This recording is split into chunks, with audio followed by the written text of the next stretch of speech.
Taib, perhatikan baik-baik ya. Saya nggak ragu, saya mau lanjutkan atau tidak ya. Atau ada yang mau tanya, mau lanjutkan atau tidak? Hah? Antum paham atau tidak? Ya, jujur aja. Kalau antum nggak paham, nggak mungkin saya masa mau lanjut lagi. Antum paham tidak? Yang penting akidah Ahlussunnah antum paham nggak? Paham. Ya. Ahlul bidah nggak paham, nggak apa-apa. Tapi antum harus paham kalau ingin membantah ya. Baik, kita akan bahas tentang secara khusus Asy'ariyah dan Maturidiyah ya, tentang Asy'ariyah. Akidah Al-Asy'ariyah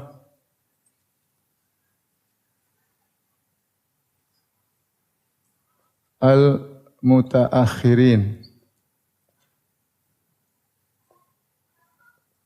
Akidah Asy'ariyah belakangan. Tadi abad ke-6 ke atas ya, abad ke-5 ke atas ya.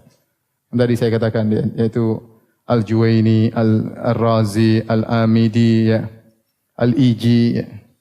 Tokoh-tokoh yang disebut dengan Munadhdhiru Al-Asy'ariyah, yaitu tokoh-tokoh perintisnya Asy'ariyah yang meletakkan kaidah-kaidah tentang masalah sifat-sifat Allah Subhanahu wa taala. Baik. Tadi kita jelaskan bahwasanya Asy'ariyah menetapkan sifat dengan logika. Ya, dengan logika. Tapi kita bagi dulu, ya mereka membagi sifat menjadi 4. Yang pertama mereka mengatakan sifat nafsiyah. Yang kedua mereka mengatakan sifat salbiyah. Yang ketiga mereka mengatakan sifatul ma'ani. Sifat-sifat makna-makna. Kemudian yang terakhir mereka sebut as-sifat al-ma'nawiyah. Beda sifat-sifat makna dengan sifat-sifat ma'nawiyah. Baik. Yang disebut dengan sifat nafsiyah yaitu sifat yang menunjukkan nafs, jiwa, zat, maksudnya sifat zat. Allah memiliki apa? Zat. Allah memiliki zat. Kemudian mereka namakan sifatul ma'ani. Mereka gunakan istilah al-ma'ani terutama untuk membantah Mu'tazilah. Membantah Mu'tazilah. Karena Mu'tazilah mengatakan apa? Nama Allah tanpa apa? Tanpa makna. Mu'tazilah yang mengatakan nama-nama Allah tanpa makna, yaitu tanpa sifat. Kenapa sifat-sifat disebut sifatul ma'ani? Karena ini makna-makna zaidah aniz zat, yaitu ada makna-makna selain makna zat. Sebut dengan sifat makna-makna maksudnya sifat-sifat yang menunjukkan adanya makna-makna selain zat. Dan sifatul ma'ani dinamakan juga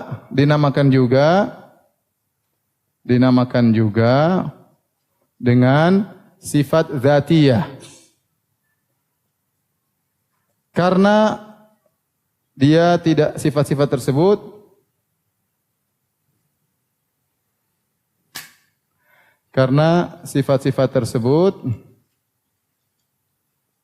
tidak bisa terpisah dari zat.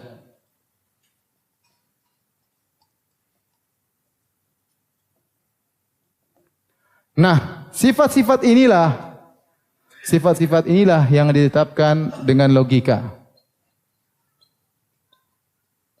Yang mereka tetapkan dengan logika. Akal semata. Bagaimana? Perhatikan sini. Mereka melihat alam. Ada alam yang megah. Ya. Alam yang megah ini menunjukkan ada kudrah Ya, alam yang megah ini menunjukkan apa? Menunjukkan adanya kudrah.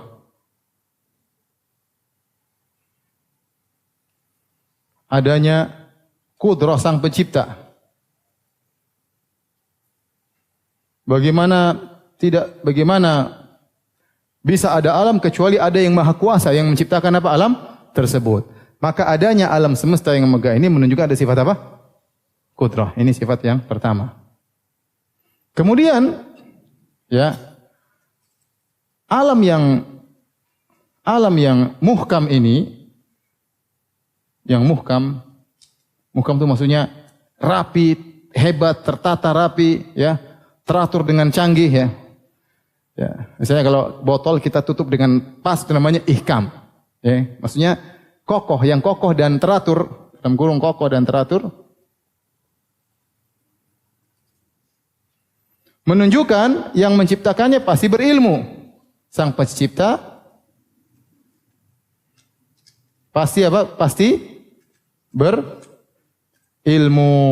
Karena kalau nggak punya ilmu, gimana mau bikin ya ini semua ya? Kalau ada alam hancur-hancuran, menunjukkan ada kudrah ya. Tapi berarti bahlul ya.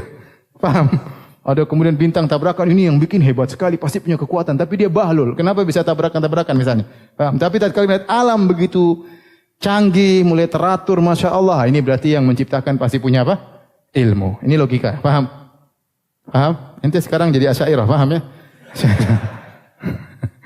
Yang ketiga, sifat yang ketiga.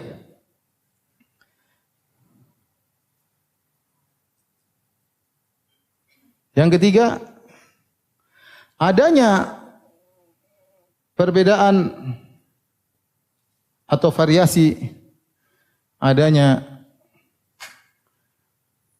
variasi bentuk, variasi waktu kemunculan. Maksudnya waktu kemunculan, maksudnya variasi bentuk, ada hewan, ada manusia laki-laki, ada perempuan, namanya variasi bentuk. Variasi kemunculan, ada yang muncul 5 tahun yang lalu, ada yang lahir 100 tahun yang lalu, kemunculannya beda-beda, paham? Itu namanya variasi kemunculan. Itu menunjukkan bahwa pencipta berkehendak. Berkehendak. Paham? Karena kalau dia tidak berkehendak, ya sama semua. Jadi manusia laki semua, paham enggak? Laki ada perempuan, ada hewan, ada kambing, ada betina, berarti Tuhan ini punya kehendak. Sifat apa? Al-iradah. Makanya kita kasih nama sini apa? Sini namanya al-qudrah. Yang ini apa? Al-ilmu. Yang ini apa? Al-iradah. Ya.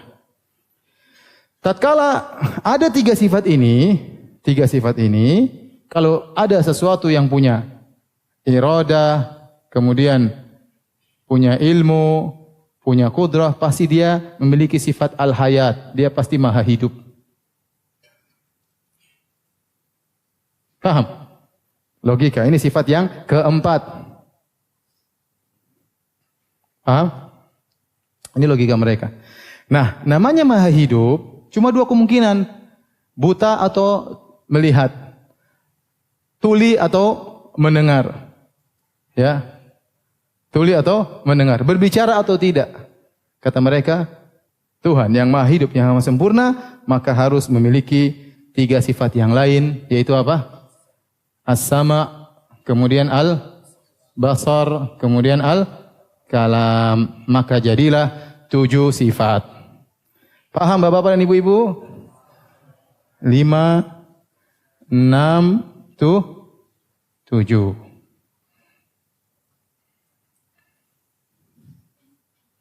Ini, kalau antum perdalam lagi, ini masalah ini nanti kita bahas suatu saat ya.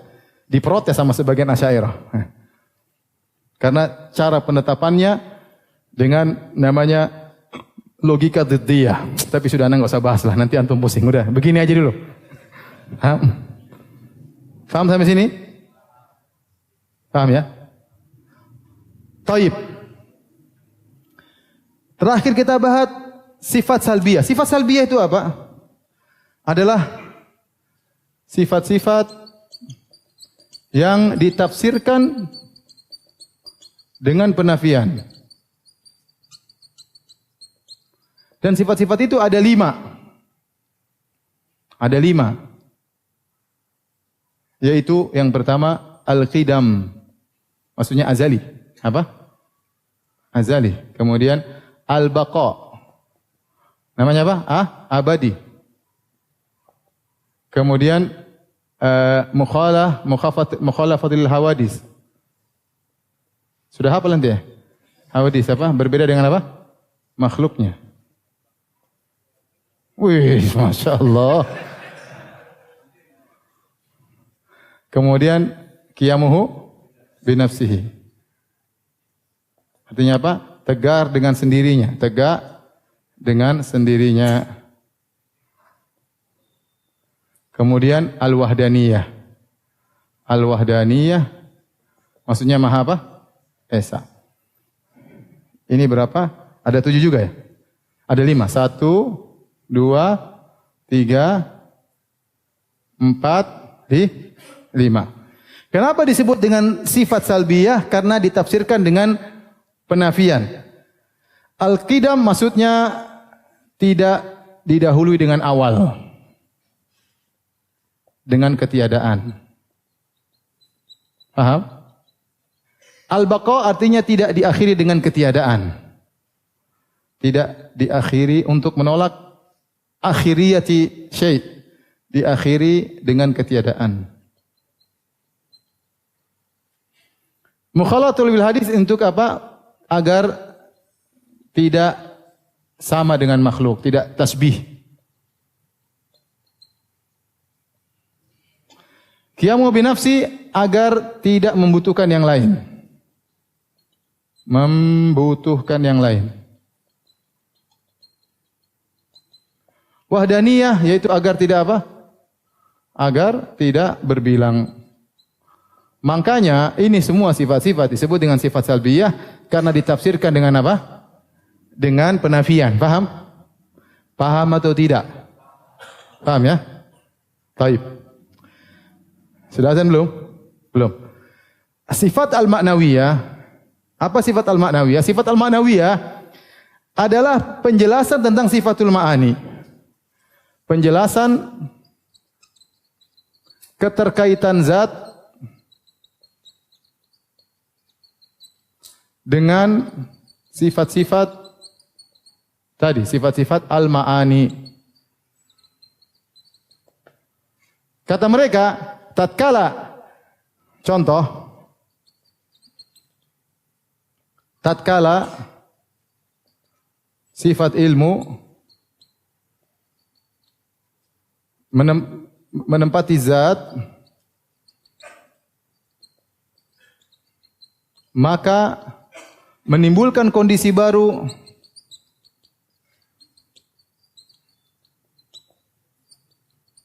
yaitu kaunuhu aliman, yaitu kondisi zat yang berilmu atau memiliki ilmu. Dari sini kita tahu bahwasanya sifat apa ini? Sifat ma'nawiyah itu penjelasan dari sifatul ma'ani. Maka dari sini ada 7 sifat. Ada 7 sifat.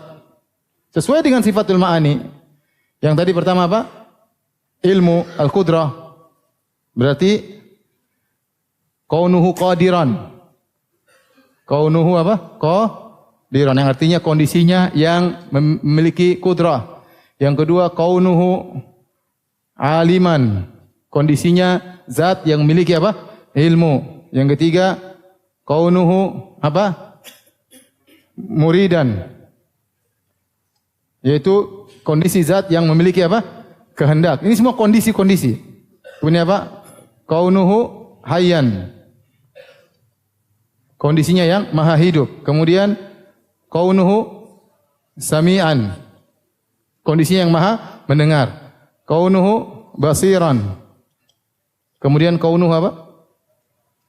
Mutakalliman. Berbicara. Kita hitung lagi. Ada berapa ini?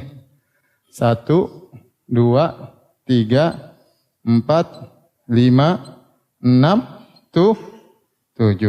Lihat ini sama antum. Ini 1. Sekarang kita total. Sifat nafsi ada berapa? 1. Sifat salbi ada berapa? 1 tambah 5 berapa? 6. Sifat ma'ani ada berapa? 7. 6 tambah 7? 13. Ya. Kenapa 13? Ada yang menolak ini. Ini ngapain dibahas katanya? Ini khilaf di antara mereka. Ada yang mengatakan kita tetapkan. Di antaranya sebagian ulama Asy'ariyah, sebagian mengatakan tidak kita tetapkan, seperti Abu Hasan Asy'ari, enggak perlu kita tetapkan ini karena ini mirip dengan ahwal Abi Hashim, seperti tokoh Mu'tazilah. Maka mereka tolak, mereka bilang sifat cuma 13. Paham? Sebagian ulama Asy'ariyah mengatakan kita tetapkan yang ini karena ini menjelaskan ini. Kenapa mereka tetapkan ini? Untuk membantah Mu'tazilah. Untuk membantah Mu'tazilah. Mereka menetapkan sifat ini untuk membantah Mu'tazilah sebagai penjelasan dari sifat ini, maka tambah lagi 7 menjadi berapa? 13 tambah 7? 20. Maka itulah sifat apa? 20. Sebenarnya sifat itu semua hanya 7 doang. Ini saja intinya. Ini saja intinya. Paham? Yang lainnya ini hanya menjelasin ini. Paham? Jadi makanya kita dapat istilah mereka hanya tetapkan sifat 7. Ya betul, cuma ini doang. Yang lain hanya apa? Penjelasan. Paham?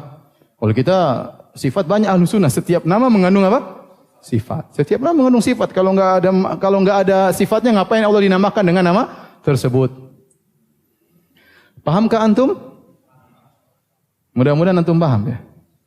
Kenapa bisa 20? Kenapa bisa 13? Paham? Kenapa ada 7 yang bilang 7? Kenapa ada yang bilang 13? Kenapa ada yang bilang 20? Paham tidak? Intinya cuma berapa? 7. Taib. Kalau sudah hapus. Azan ya? Udah azan aja. Taib, saya rasa sampai sini aja dulu ya. Saya enggak tega, nanti antum hang ya. Insya Allah kita lanjutkan 2 pekan lagi ya.